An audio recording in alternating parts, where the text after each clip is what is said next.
Ceci est un livre audio autogénéré par Google. Chapitre 1er. Chemin de l'objectivation sociologique. Qui sont les sans-papiers et combien sont-ils? Comment les inscrire dans les problèmes et les enjeux des sociétés des accueil? Ces questions couvrent l'essentiel du programme de la sociologie des sans-papiers. Nous cherchons en ce début d'ouvrage et avant d'enquêter sur ce qu'ils vivent et sur ce qu'ils veulent, à faire le point sur les pistes que les sciences sociales s'ouvrent pour objectiver les sans-papiers. 3 points importants retiendront notre attention. La démographie des sans-papiers, une critique des comportements épistémologiques des sciences sociales à leur égard, et les enjeux sociopolitiques et économiques de ces populations qui, on le montrera, sont aussi à leur façon et sur des registres que précise cet ouvrage, des artisans du destin commun des États des accueil, au même titre que les intervenants de la société officielle. 1. Des singularités qui se côtoient. Les sans-papiers posent un problème de quantification à l'observation démographique. De plus, ils ne sont homogènes qu'aux yeux du législateur qui les perçoit comme contrevenant à la loi du séjour, pas au regard de la démarche sociologique. Démographie floue. La démographie des sans-papiers pose problème. En 2000, la Direction de l'immigration et de la nationalité du gouvernement britannique, en recoupant le volume des flux clandestins internationaux, annonçait que les sans-papiers, illégaux migrants représentent 30,000 d'étrangers dans le monde. À eux seuls, les États-Unis d'Amérique comptent plus de 12 millions d'illégaux, si l'on s'en tient aux chiffres qui circulaient en 2006 lors du dernier soulèvement des latinos irréguliers pour leur régularisation. Selon les chiffres de l'Office européen de police Europol, sur la présence immigrée irrégulière, l'Europe hébergerait 15 à 20% de ces populations. De l'avis même de M. Willy Brugman, alors directeur adjoint d'Europol, 400 000 à 500 000 immigrants illégaux entrent dans l'Union européenne chaque mois. Ces chiffres sont le feedback des différents États membres et au total, on peut estimer que pour le moment près de 5 000 d'immigrants illégaux vivent dans l'Union européenne. Le caractère officiel de ces estimations n'enlève rien au peu de fiabilité à accorder à toutes les statistiques touchant au phénomène des sans-papiers. Par exemple, ces populations qui ne sont pas innombrables seraient entre 200 000 à 400 000 selon les chiffres du ministère français de l'Intérieur. Les services de la sécurité sociale, eux, recensent 170 000 sans-papiers, à travers le dispositif de l'aide médicale d'État. Même annoncé par le ministre de l'Immigration, on ne peut pas sérieusement dire que ces chiffres sont fiables, ne serait-ce qu'à cause de sa fourchette statistique énorme, elle varie du simple au double. Qui croire? D'ailleurs, est-il censé de croire une source, du moment où, dans les médias et dans les débats, ce qui fait autorité ce ne sont pas les chiffres, mais l'imaginaire du nombre des sans-papiers et de la déferlante à laquelle il est associé? En règle générale, la misère et l'impertinence de toute quantification du phénomène tient à un certain nombre d'obstacles. Le sans-papier est par définition celui qui échappe à toute visibilité et donc à toute mesurabilité stricte. À la vérité, parler des sans-papiers en termes statistiques, c'est s'appuyer sur peu de choses. Ce sont des populations qui, même si elles n'esquivent pas spécialement l'espace et les outils publics de la comptabilité, tardent à y rentrer. L'intervention des pouvoirs publics sur ces populations, expulsion, régularisation, les mouvements de ces cibles, déplacement dans l'espace international européen, le Schengen par exemple, accès à la légalité par des moyens flous que nous étudions dans ce livre, mariage blanc, parenté à complaisance, fausse identité, sont des événements perturbateurs pour toute analyse statistique sérieuse des sans-papiers. En outre, il faut compter avec le choix parfois contestable des sources, des variables et les intérêts divers des acteurs qui les manipulent, toutes choses qui peuvent conduire à des modélisations et à des inductions aux résultats eux-mêmes divergents. Figures multiples. À la question des chiffres s'associe celle du statut. Au regard du droit international, les sans-papiers sont catalogués comme l'ensemble des migrants qui sont soumis au cours de leur voyage, à leur arrivée ou durant leur séjour et leur emploi, à des conditions contrevenant aux instruments ou accords internationaux multilatéraux ou bilatéraux pertinents ou à la législation nationale. À la vérité, le concept de sans-papiers ne tient pas dans les limites prescrites par le droit international. Recouvrant plusieurs situations qui ne se recoupent pas, on peut dire du concept de sans-papiers qu'il est un fourre-tout qui couvre des réalités et des situations diverses ou franchement singulières. Catherine Wihtol de Venden a identifié quelques figures courantes, qui sont enveloppées par l'énoncé sans-papiers. Ce sont les étrangers entrés dans un pays d'accueil à l'insu du contrôle des frontières et qui sont nommés au sens strict, clandestins. Les étrangers qui, à la suite d'une entrée légale sur le territoire en vue d'un séjour limité, prolongent celui-ci au-delà du délai autorisé. Les étudiants étrangers qui, au terme de leurs études, prolongent leur séjour dans l'illégalité en cherchant un emploi. Les étrangers mineurs bénéficiaires du regroupement familial à leur entrée et devenus majeurs à l'obtention du permis de résidence des parents. Les travailleurs étrangers ayant prolongé leur séjour au-delà du terme du contrat, ou exerçant une profession non autorisée par celui-ci. On retient de cette classification française, non généralisable il est vrai dans tous ses aspects, qu'aux côtés du travail, le droit humanitaire concédé par l'évolution des législations nationales, durée de résidence, regroupement familial, parents d'enfants français, etc., constituent les deux versants de la problématique de la présence de ces catégories d'étrangers en pays d'accueil. Par contre, la mondialisation des flux, la pauvreté en pays d'origine, les réseaux de trafic d'êtres humains et des papiers, la situation économique des pays d'accueil, les effets pervers des politiques d'immigration sont aux yeux de Wihtol de Venden les facteurs principaux de la production des sans-papiers. En somme, la multiplicité des sous-catégories incite à relativiser l'homogénéité et à dire modestement que par leurs conditions d'entrée et de survie, les sans-papiers sont des singularités qui se côtoient. Pour nous, la conséquence épistémologique d'un tel constat est de dire que l'objectivation sociologique n'a pas vocation à épuiser l'objet sans papier, mais à le cerner dans des conjonctures et des contextes précis, en tenant chaque fois compte des trajectoires singulières des acteurs et des logiques qu'ils déploient au regard de la structure des sociétés dans lesquelles ils évoluent. Aucune sociologie des sans-papiers ne saurait être totale. La singularité des sujets ainsi nommés conduit à une connaissance toujours située et provinciale du phénomène. Même si on peut les définir comme des individus qui se trouvent sans autorisation officielle sur le territoire d'un pays dont ils ne sont pas citoyens, l'approche englobante des sans-papiers demeure un procédé impertinent du point de vue sociologique. Cette approche dispose cependant d'une opérationnalité politique et juridique. Homogénéiser les sans-papiers, les prendre en bloc permet au législateur d'enfermer ces populations dans une même case juridique pour les considérer comme des contrevenants à la loi de séjour. Par cette forme d'homogénéisation et de criminalisation, on masque des spécificités liées aux trajectoires de vie et aux conjonctures politiques, que la sociologie des sans-papiers a justement charge de décrire et d'interpréter. En s'intéressant aux trajectoires plutôt qu'aux statuts, aux contextes sociaux plutôt qu'au texte des lois, la sociologie des sans-papiers exprime indirectement le caractère particulièrement politique du statut de ces populations. Les sans-papiers ne sont des sujets indésirables qu'aux yeux de la vérité politique, et non de la vérité scientifique. Ce qui est vrai pour le pouvoir politique, qui considère ces populations dans l'illégalité de leur présence et dans la vocation de l'État à les expulser, n'est jamais vrai pour les sociologues et les acteurs sociaux, associations, intellectuels, syndicats, églises, etc., qui les prennent dans leur véhu, dans leurs attentes et dans leur quant-à-soi politique en contexte hostile. L'un des enjeux de ce livre est d'opérer à partir d'une telle tension originaire entre politique et sociologie des sans-papiers. 2.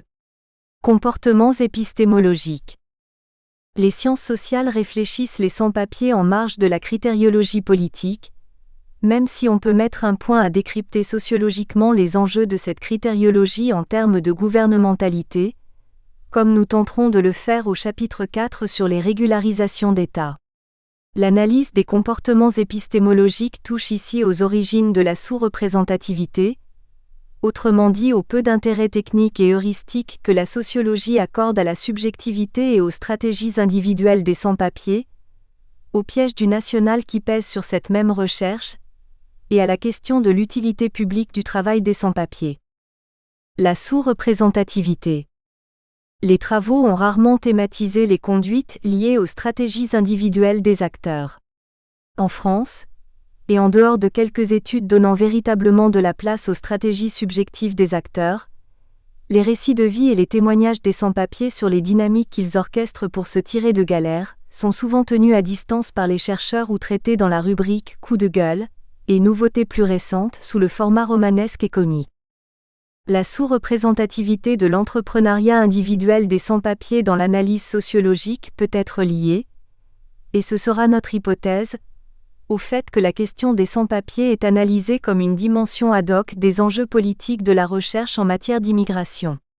Ainsi, ces enjeux politiques appellent des outils et des cadres d'analyse de grande envergure qui marchent sur le cas alors très isolé et microsociologique de la subjectivité de ces populations inscrites dans les marges.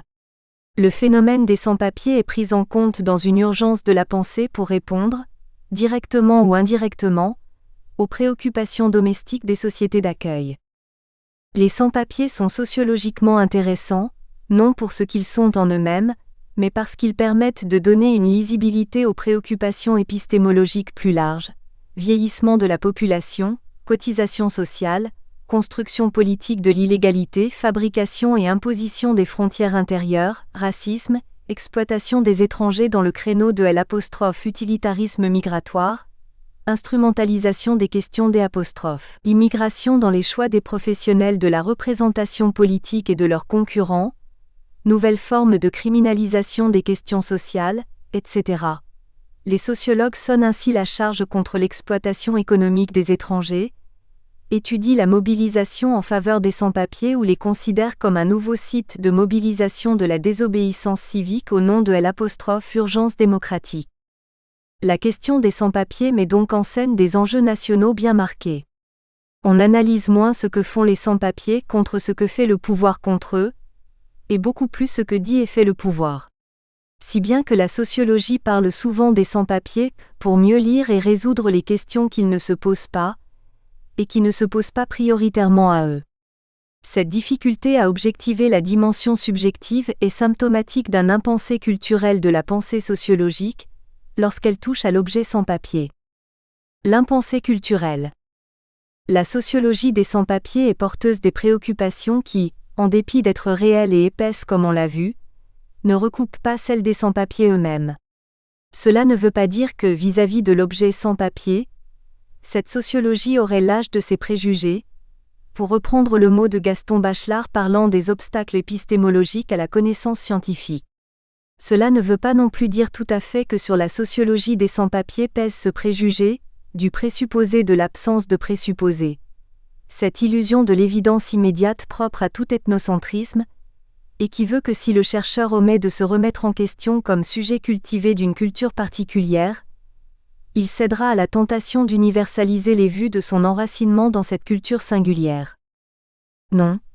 L'objectivité de la recherche sociologique n'est pas ici en cause, mais son écologie, c'est-à-dire son aire d'investigation, son inventaire des acteurs et des facteurs qui doivent faire l'objet d'une attention scientifique lorsqu'on réfléchit les sans-papiers. Nous entendons par impensé culturel le poids de ces préoccupations qui, sans être ethnocentriques, pèsent sur le point de vue du sociologue qui enquête dès lors à partir d'une position intramuros. Se consacrer à la question des sans-papiers, c'est alors parler de l'intérieur d'une civilisation qu'on doit interpréter ou repenser à la lumière de ce qu'elle n'est pas, et de ceux qui n'en sont pas. Aussi, la sociologie des sans-papiers est-elle d'abord une sociologie de l'identité? Elle pense la mobilité clandestine internationale à partir et à travers l'immobilité des structures symboliques et politiques de la société d'accueil. La sociologie des sans-papiers tient de analyse. Le risque est alors de scotomiser la subjectivité des sans-papiers, de la traverser rapidement, de ne les prendre que comme facteurs secondaires, comme symptômes de quelque chose de plus décisif. Cette symptomatisation peut être repensée à la lumière de la pensée d'État. La pensée d'État et ses ruses. Abdelmalek Sayad déclinait sous le concept de pensée d'État, cette disposition universelle et collective, propre aux sociétés étatisées, à penser les étrangers comme des êtres d'appoint, des êtres humains qui ne comptent pas, disposable people. Pour le pouvoir d'État, Cette disposition consiste à faire être et croître dans les têtes de tous ses citoyens la certitude confortable que la présence immigrée est une présence en défaut ou par défaut. La pensée d'État est donc une forme de pensée devenue collective et qui reflète, à travers ses propres structures mentales, les structures de l'État, telles qu'elles ont été intériorisées au plus profond de chaque individu, telles que chacun les a incorporées à lui-même, les a incorporées au sens littéral du terme, c'est-à-dire faites corps. L'incorporation, autrement dit la subjectivation de la pensée d'État, forge les regards, les savoirs et les conduites collectives, sans qu'aucun citoyen, chercheur y compris, n'en réchappe. La pensée d'État est une figure de la violence symbolique, que Bourdieu a définie comme la capacité dans un rapport de force, de parvenir à imposer des significations et à les imposer comme légitimes. L'un des effets soft de la pensée d'État sur les enquêtes consacrées aux sans-papiers peut alors être de fixer une frontière épistémologique de l'intérieur, de fondre l'horizon de la recherche et celui des enjeux indigènes de l'immigration, chose qui, comme on le verra à la lecture de ce livre, ne coïncide en aucune manière avec les enjeux pour les acteurs eux-mêmes. Les travaux sur les sans-papiers s'engagent dans une course-poursuite contre la force de cette pensée d'État. Ce qui traverse la recherche, c'est l'analyse de la construction de l'immigré comme menace, sa capacité ou non à servir ou à se diluer dans le système des valeurs et dans les catégories symboliques, culturelles et politiques trouvées sur place. Tout le sens épistémologique du vieux débat sur l'assimilation ou l'intégration est là. Cette démarche amarre la question des sans-papiers à la barque des questions domestiques des sociétés d'accueil et aux manières de penser les autres, d'être avec les autres, et qui sont des manières orchestrées par l'État. En saturant l'analyse et en épuisant l'énergie de la recherche, la culture politique, intellectuelle et sociale, bref, la pensée d'État devient un écueil dans le procès de l'appréhension sociologique des sans-papiers. Le nationalisme méthodologique. Une approche de cet écueil par le concept critique du nationalisme méthodologique peut jeter un autre éclairage sur la pensée d'État et offrir un autre niveau d'explication de la sous-représentativité de la subjectivité des sans-papiers dans la recherche sociologique. Rappelons, très brièvement, que la théorie critique désigne cette école philosophique née à Francfort des enseignements des philosophes allemands émigrés aux États-Unis pendant la Seconde Guerre mondiale, Theodor Adorno et Horkheimer notamment, et qui avait pour programme de refonder le rapport entre philosophie et science sur une analyse réflexive du présent et des situations historiques. Partant ainsi d'une relecture de Marx, notamment de l'héritage épistémologique de son économie critique, la théorie critique cherche avant tout à recadrer philosophiquement la pratique politique et les sciences empiriques de manière à comprendre, pour les détourner ou les neutraliser, les enchaînements qui y ont conduit à la catastrophe des deux guerres.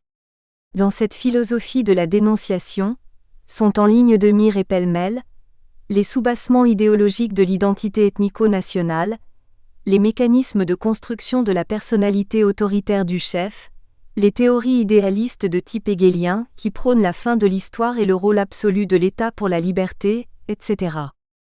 Dans son récent ouvrage sur la nouvelle théorie critique du pouvoir et sous le concept de nationalisme méthodologique 32, Ulrich Beck nous offre la possibilité d'une critique théorique radicale de ce qui, du point de vue épistémologique, rend inéluctable cette autolimitation du chercheur dans le procès de l'appréhension sociologique des sans-papiers. Rappelons aussi que le projet global de Beck est ici d'analyser les différentes transformations de la démocratie à l'ère de la mondialisation. Dans cette vaste entreprise critique, le nationalisme méthodologique est oppositionnel à ce que veut la démarche de Beck, inscrire le globalisme méthodologique dans l'histoire humaine pour faire du cosmopolitisme la prochaine grande idée qui succédera à celle trop usée par l'histoire de nationalisme, de communisme, de socialisme, de néolibéralisme. Beck critique donc le nationalisme méthodologique pour donner à voir comment le principe cosmopolitique permet de repenser la démocratie et les nouvelles luttes pour le pouvoir et le contre-pouvoir au moment où l'abolition des frontières de l'économie, de la politique et de la société inaugure une nouvelle ère où les règles de la domination elles-mêmes sont renégociées. Pour Beck, qui retrouve sur ce point la problématique habermasienne de l'ordre post-national, l'enjeu est le common sense cosmopolitique, la cosmopolitane imagination qu'il inscrit dans la vraie transnationalisation de l'ordre et de l'organisation institutionnelle de l'État démocratique dépouillé des catégories identitaires, nation, souveraineté, patrie, héritées de la première modernité. À la petite échelle de ce livre, la critique beckienne du concept de nationalisme méthodologique permet de nourrir l'idée que nous développons. Le national, ou L', pèse comme impensé sur la sociologie des sans-papiers. La valeur ajoutée de ce concept critique est alors de donner à voir que faire de la recherche sociologique sur les immigrés illégaux, en circulant dans ces enjeux indigènes, est non seulement une façon d'user des grilles d'analyse propres au champ politique, mais aussi des outils d'arrière-garde.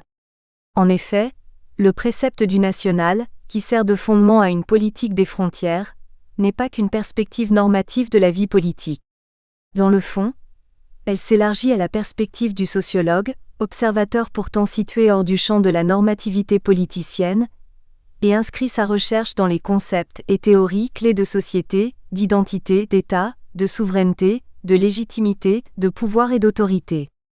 Or ces concepts ne sont aux yeux de Beck que le produit récent, mais déjà dépassé de la première modernité qui est du coup la source aussi bien du nationalisme méthodologique des chercheurs que du nationalisme normatif des acteurs politiques.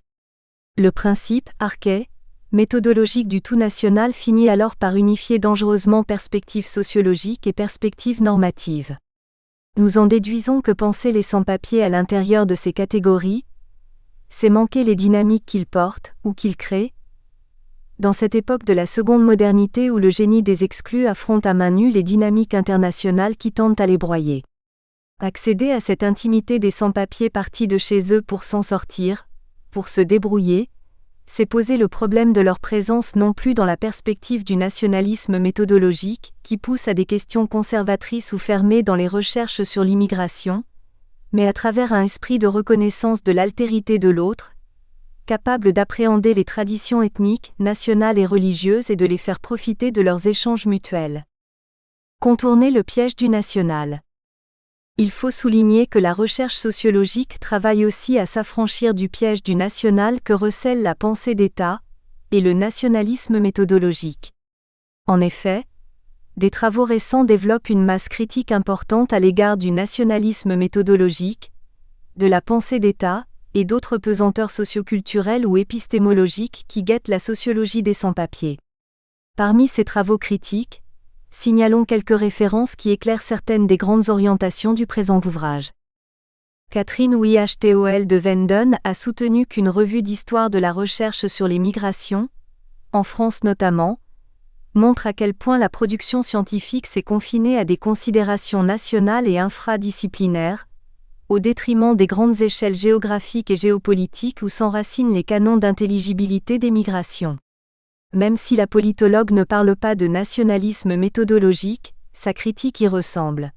De son point de vue, les recherches sur les migrations internationales, en plus d'être nationales, manquent d'envergure et d'ambition, accusant même des retards dans la mise en route des enquêtes consistantes sur l'immigration. Ce qui signifie qu'au niveau de la théorisation, des efforts de problématisation, de croisement pluridisciplinaire, de décloisonnement et d'approfondissement divers restent à faire pour que la sociologie de l'immigration parvienne à décrypter toute l'écologie et tous les enjeux du fait migratoire international. Pour sa part, Nancy Green a noté un oubli de la féminisation dans les travaux de recherche contemporaine, alors même que cette féminisation est la nouvelle variable lourde des migrations internationales. Plus profondément, sur le point crucial de la nationalisation et de l'ethnicisation de la recherche, l'historienne rejette à sa manière le nationalisme méthodologique, en critiquant la tendance centrifuge des études contemporaines consacrées à l'analyse du fait migratoire international. Elle qualifie cette tendance de linéarité à rebours. La plupart des enquêtes consistant à prendre le migrant à partir de son entrée et de sa présence sur le territoire d'accueil. Nous procédons donc presque toujours à reculons, du point d'arrivée au point de départ pour ensuite avancer avec le migrant du pays d'origine vers le pays adopté pour forger nos explications des choix et des tribulations du sentier migratoire. La pertinence de l'histoire réelle du migrant est ainsi écartée ou rendue secondaire par les sociologues qui partent de tels présupposés. L'histoire écartée par l'enquête à rebours, c'est sa grande histoire, l'histoire réelle, nue et parfois singulière du migrant clandestin, celle qui se construit dans la chronologie, les espaces réels et symboliques de sa vie avant son séjour sur le territoire d'accueil. En se posant la question de l'avant, ces recherches rejoignent la problématique sayadienne qui, sur ce point, ruine radicalement les fondements des lectures parcellaires, fractales et ethnocentriques des phénomènes migratoires. En effet, Abdelmalek Sayad a suivi l'itinéraire des migrants dans les différents comportements et typologies qu'ils dégagent, les modes de formation de leur imaginaire, ses modifications au gré des vécus et des croisements, les formes de politisation de leur présence, etc. Cette mise en épingle du continuum émigration-immigration exige que l'émigration et l'immigration soient posées comme deux versants d'une seule et même réalité. On ne peut faire, écrit-il, la sociologie de l'immigration sans esquisser en même temps et du même coup une sociologie de l'émigration. Immigration ici et émigration là sont les deux faces indissociables d'une même réalité, elles ne peuvent s'expliquer l'une sans l'autre. 3. L'utilité publique du travail de sans-papiers. L'un des points sur lesquels les travaux sociologiques sur les sans-papiers ont considérablement évolué est la remise en question du préjugé de la dépendance de ces populations à l'égard de la générosité des sociétés d'accueil. L'assistanat dont bénéficieraient ces populations est même analysé comme un mythe, qui cache l'hypocrisie des économies européennes de plus en plus dépendantes, sur certains points, à l'égard du travail des sans-papiers. Cette position contraire au bon sens des xénophobes est le résultat de quelques travaux politiques et socio-économiques, qui méritent d'être signalés. L'analyse des chercheurs repose sur 2 points d'appui. Le premier point est que la crise des facteurs internes incite à intégrer l'immigration comme un paramètre impondérable et objectif de l'avenir des économies européennes. Le deuxième point d'appui des chercheurs est que le travail des sans-papiers remplit déjà une fonction décisive au sein même des économies libérales européennes en cours de flexibilisation croissante. Analyse socio-économique et pratique politique. Les économistes et les démographes indiquent que l'évolution critique des variables fixes de l'économie européenne de marché, démographie, production, consommation, etc., exige le recours aux forces de travail extérieures à l'Union, avec ou sans papier. En effet, le vieillissement de la population et la fécondité toujours basse des femmes européennes est une donnée critique, du moment où tous les ressorts essentiels de la solidarité, retraite, assurance maladie, chômage, seraient fragilisés par effet mécanique si le nombre d'actifs, autrement dit de contributeurs aux charges collectives, venait à baisser sensiblement. Rejoignant les démographes, les économistes souhaitent dès lors de l'État une lecture pragmatique susceptible de produire des politiques d'immigration pour encadrer l'afflux des forces de travail dont le départ entraînerait des dysfonctionnements de la production, et partant de graves difficultés à moyen terme. Sur le terrain politique, cette demande objective des spécialistes est parfois masquée par des contre-vérités qui ne résistent que difficilement à la pensée critique. En France, François Héran, démographe de l'Institut national d'études démographiques, INED, a récemment levé le voile sur 5 de ces fausses évidences. L'idée d'une France pays de l'immigration massive est fausse, puisque le solde migratoire français est le plus faible de l'Europe des 15, depuis une inversion de la logique migratoire à la fin des années 70. C'est, depuis lors, l'excédent français des naissances sur les décès, qui est à lui seul en 2002 plus des 2/3 de l'excédent des 15, soit 220 000, qui compense ce recul, évitant ainsi à la France de reposer sa croissance démographique sur l'immigration comme c'est le cas pour l'ensemble des pays de l'Union européenne. La seconde idée reçue est celle du rapport entre les populations immigrées et cette fécondité française. Les adolescents français issus de l'immigration sont, selon l'auteur, les derniers fruits d'un régime de forte fécondité qui avait cours dans les pays d'origine et qui est révolu. Aujourd'hui, les immigrés ont parfaitement intégré la courbe de la baisse de fécondité qui affiche 1,72 de naissances par femme en France métropolitaine dont 1,65 pour les Françaises natives. Dans un tel contexte, soutient François Hénan, les immigrés qui représentent seulement le 12e des femmes en âge d'avoir des enfants, sont trop peu nombreuses pour pouvoir relever sérieusement le taux de fécondité général du pays. La troisième idée reçue est celle d'une immigration clandestine innombrable. L'analyste précise que si les sans-papiers sont indénombrables, c'est-à-dire ne sauraient faire l'objet d'une enquête statistique fiable, ils ne sont cependant pas innombrables comme le veut une certaine opinion. Les régularisations constituent un moyen d'estimation acceptable du nombre des sans-papiers. L'erreur dans les estimations a souvent consisté à comptabiliser le stock des 222 000 régularisés en 1982 et 1997 à 1998 comme correspondant à des flux annuels, alors qu'il s'agissait des populations présentant une moyenne de présence clandestine sur le territoire de 10 années environ.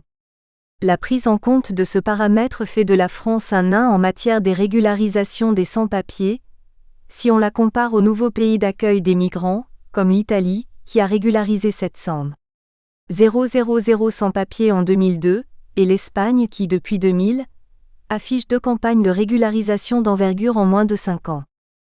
La quatrième idée reçue est celle de l'impossible comptabilité des migrations en France.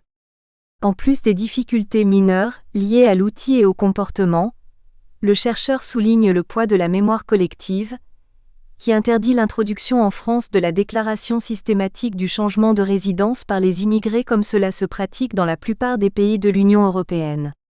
Il rappelle que la seule période de notre histoire où la déclaration de changement de résidence a été rendue obligatoire est le régime de Vichy, qui s'en est servi pour organiser la rafle du Veldiv en juillet 1942.